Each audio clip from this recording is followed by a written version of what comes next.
Alors, je voulais vraiment pas faire cette vidéo, mais en gros, pour des raisons personnelles, professionnelles, d'immigration, bref, en gros, je dois rentrer en France. Le truc, c'est que je pensais que mon avion était le 15, en fait, c'est le 14 à 6h du mat, et on est le 13 et il est 18h. Du coup, j'ai moins de 10 heures pour annoncer à tout le monde que je pars dans moins de 10 heures. Et du coup, c'est un petit peu la merde. Je vous avoue qu'on pleure beaucoup. J'ai failli tomber dans les pommes parce que c'était un petit peu trop d'informations, un petit peu trop pour moi. On a pris tout l'argent qu'on avait économisé, c'est-à-dire à peu près 500 et quelques. Et on va dépenser quoi.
Là on va avoir à peu près 10 heures à New York, à voir si on a le temps d'aller à Manhattan ou pas. Je vous conseille pas du tout de faire la technique que j'ai faite, c'est-à-dire de prendre deux compagnies aériennes différentes, avec deux avions différents et de pas avoir de lien entre les deux. Alors ça vous fait économiser des sous c'est sûr, mais c'est une galère, sachant que j'ai un petit peu perdu mon deuxième billet d'avion. Il va falloir que je trouve la compagnie aérienne dans l'aéroport et leur demander de l'aide. J'espère qu'ils vont être marqués là-dessus sur l'écran, sinon bah, je suis pas dans la merde. Bon, la bonne nouvelle c'est que j'ai trouvé le train pour aller à New York et je suis dans le bon terminal, donc terminal B, et du coup il y a bien ma compagnie aérienne dans le terminal, faut juste que je la trouve. J'ai une légère impression qu'on se fout un petit peu de ma gueule, c'est-à-dire qu'on me dit d'aller au level 1, je trouve pas vraiment la compagnie level, je vois juste un panneau level mais il n'y a pas d'employé, rien du tout. Donc je vais demander de l'aide, ils me disent ah vous allez au level 3. Mec, j'étais au level 3. Bah du coup on retourne au level 3 et je sais pas. Bon alors, ça fait à peu près 6 heures que j'ai pas touché ma caméra. Là, faut trouver les toilettes et on va aller au guichet de Level pour essayer d'avoir enfin des informations. Parce que ça fait genre 6 heures que j'attends qu'ils ouvrent juste pour leur demander est-ce que vous avez mon vol.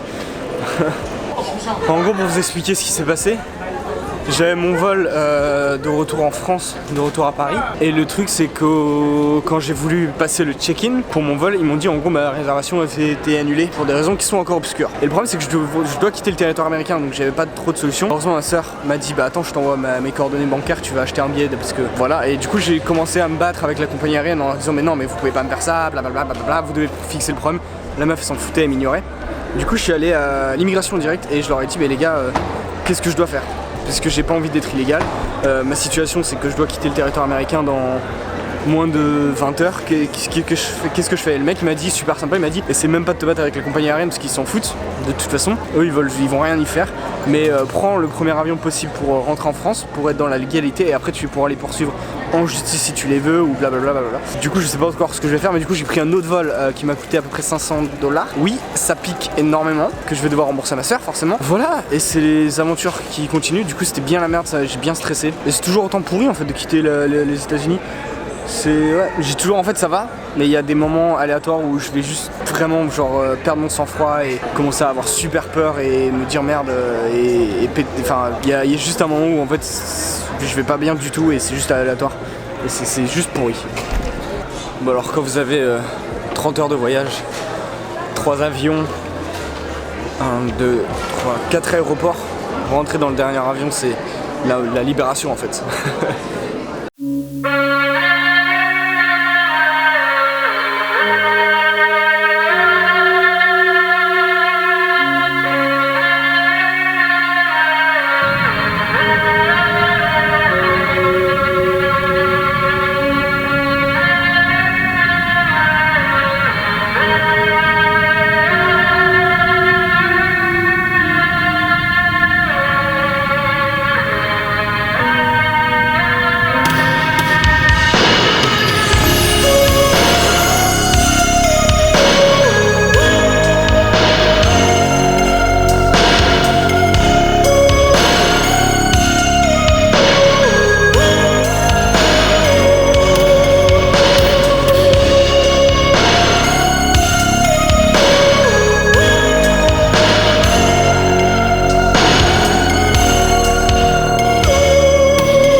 Nous sommes actuellement à Paris. Ça se voit pas, on est à côté de Paris en fait. J'habite chez mes sœurs qui habitent à Joinville-le-Pont. Joinville-le-Pont, c'est où? C'est à côté de Vincennes. En fait, il y a Paris, il y a Vincennes, il y a Joinville. Je vais bien, je n'ai pas fait de dépression, enfin si mais non. Enfin, j'ai failli, enfin vraiment j'allais pas bien du tout, mais en fait mon boulot m'a pris et j'ai pas eu le temps de penser aux US, donc très bien, vous me direz. Pour revenir sur mariage, pas mariage, annulation, pas annulation, tout ça, tout ce que je peux vous dire, c'est que j'ai annulé les démarches pour avoir la nationalité américaine via le mariage. Le reste, ça reste privé. Ça reste privé et il faut que je me force à pas trop parler parce que je veux vraiment garder ça privé pour moi, pour elle, pour sa famille, pour ma famille, tout ça, il faut que ça reste privé. Voilà. Pour les États-Unis, on n'annule pas du tout. Il faut savoir que le projet, il est en cours. D'une façon ou d'une autre, le projet va se réaliser plus tard, mieux organisé, ça c'est sûr, tout ça. Mais en tout cas, pour l'instant, il va pas se faire avant un an. J'y retourne pas avant l'été prochain parce que j'ai signé un CDI. Il faut savoir que la première année, on n'a pas de vacances. J'y retournerai du coup cet été. Peut-être qu'en hiver, là pour Noël, Rihanna et peut-être sa famille vont venir sur Paris. Donc on est très content par rapport à ça. On va essayer de se faire un truc assez sympa et tout. Donc voilà, je vais continuer de bosser sur le projet des États-Unis, plus en secret, moins partagé, parce que là je l'ai trop partagé et du coup il y a eu je retourne aux États-Unis, les premiers arrivent, je reste aux États-Unis, je reste pas aux États-Unis. En fait si, mais en fait non, c'était le bordel. Je veux pas refaire la même chose. Je veux garder ça un petit peu undercover, vous en parler, bien sûr. Je veux pas, c'est comme je l'ai dit dans la dernière vidéo, c'est un peu notre projet maintenant. Mais je veux moins, dès que j'ai un truc, je vais faire ça. Je veux moins, je prends le temps d'y réfléchir, le temps de concrétiser le truc avant d'en parler. Ce qui est mieux pour vous et pour moi aussi. Ensuite, je bosse sur une marque de vêtements. Non, je rigole. C'est totalement faux. Pour ce qui en est, pour la prochaine vidéo, je vais faire une FAQ pour répondre à vos questions par rapport aux États-Unis. Bien sûr, vous comprendrez qu'il y aura des questions où je vais vous dire bah non, ça reste privé. Ou d'autres que je vais vous dire c'est une super question ça. Donc posez-moi en commentaire les questions auxquelles vous voulez que je réponde pour la prochaine vidéo. Sachez que ça peut être lié aux vidéos, ça peut être lié aux États-Unis, ça peut être lié à tout ce que vous voulez. Donc voilà, c'est à peu près tout. J'espère que la vidéo était claire parce que c'était en fait j'ai appris la nouvelle 24 heures avant mon avion. En plus de ça, il fallait que je dise à tout le monde que je partais dans 24 heures. En plus, il fallait que je profite des 24 heures. En plus, il fallait trouver un hôtel, il fallait trouver le billet d'avion. Et en même temps, il fallait faire la vidéo. Donc c'était le gros bordel. Pour ce qui en est de la compagnie aérienne à New York qui m'a foutu dans la grosse merde. Je suis toujours en train de les relancer à fond. Je vous explique pas trop ce qui se passe parce que ça sortira une vidéo. Dès que le problème sera réglé avec un remboursement ou alors avec, je sais pas. Dès que le problème sera réglé et qu'il n'y aura plus rien à faire, je vous ferai une grosse vidéo où j'expliquerai tout le bordel que c'est. Mais sachez que déjà c'est un gros bordel. J'ai dû rappeler 3-4 fois pour avoir juste le mail de confirmation que mon dossier est dans le service client. Enfin c'est vraiment un énorme bordel. Je vous l'expliquerai dans une vidéo bien faite, tout ça. Là si j'essaie de vous expliquer, la vidéo va faire 45 minutes, voire 2 heures. Je vais vous laisser parce que je parle trop comme d'habitude. A bientôt, c'était Léandre. What it do, what it does, where you been, where you was, but it ain't what it is. Face in the mud, I really be hating in the mud. Said I can't pick it up, but I did. Y'all know Goon put too much bass in the sub. Cup full of blood and I